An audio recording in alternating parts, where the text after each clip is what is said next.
Makan terasa belum lengkap kalau tidak ada sambal. Indonesia sendiri memiliki beragam macam sambal ya. Salah satunya adalah sambal nanas khas Palembang.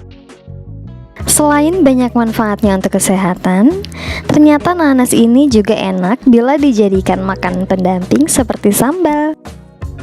Pengen tahu gimana cara bikinnya? Simak terus video ini sampai akhir ya.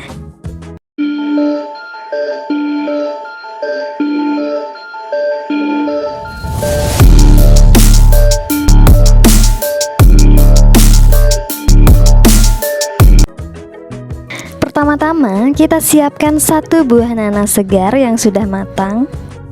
Kupas kulitnya dan kemudian cuci bersih ya. Potong nanas menjadi 4 atau 8 bagian. Jika mau lebih besar, potong menjadi 4 bagian. Dan jika lebih kecil, tentunya potong menjadi 8 bagian ya mams. Nah, untuk tengahnya ini boleh dibuang, boleh juga tidak ya, sesuai selera mams masing-masing. Lalu selanjutnya potong dadu nanas. Sebelum lanjut ke proses berikutnya, bagi yang belum subscribe, jangan lupa untuk subscribe terlebih dahulu ya. Dan nyalakan lonceng notifikasinya supaya aku lebih semangat lagi bikin video-video berikutnya. Kemudian siapkan bumbu-bumbu yang akan dihaluskan, diantaranya 2 siung bawang merah, 5 buah cabai merah, 9 buah cabai rawit, kemudian 1 siung bawang putih dan 1 bungkus kecil terasi udang. Aku potong-potong dulu bahan bumbunya supaya lebih mudah dalam menghaluskannya nanti ya. Tahap selanjutnya, haluskan semua bumbu yang sudah kita siapkan. Jika sudah selesai, panaskan minyak secukupnya dan tumis bumbu tersebut. Jangan lupa atur besar api menjadi sedang cenderung kecil supaya tidak gosong dan supaya mams tidak tersedak ya. Karena biasanya kalau kita goreng sambal itu akan membuat si isi rumah kontes bersin-bersin ya mams. Bahkan baunya bisa tercium sampai ke tetangga. Oke, jangan lupa untuk diaduk-aduk.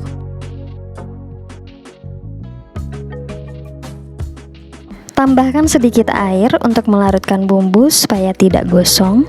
Lalu tambahkan setengah sendok teh garam, 1 sendok teh MSG. Kalau tidak suka boleh di skip atau diganti ya. Selanjutnya tambahkan setengah sendok teh gula merah. Kemudian aduk-aduk ya mams.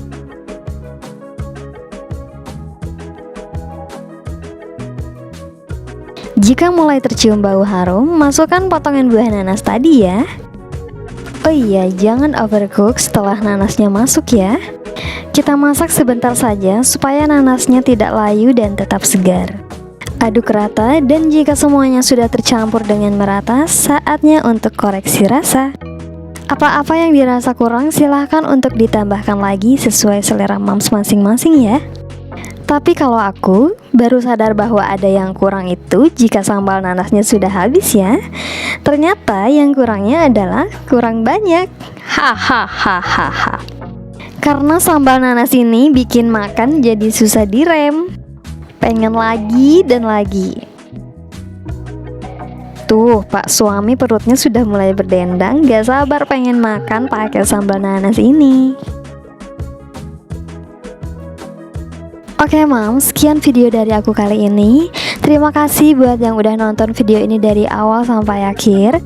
Dan jangan lupa untuk bantu dukung channel ini supaya lebih berkembang dengan cara subscribe, like, dan share video ini ke media sosial mams semua. Thanks for watching and see you in the next video. Bye-bye.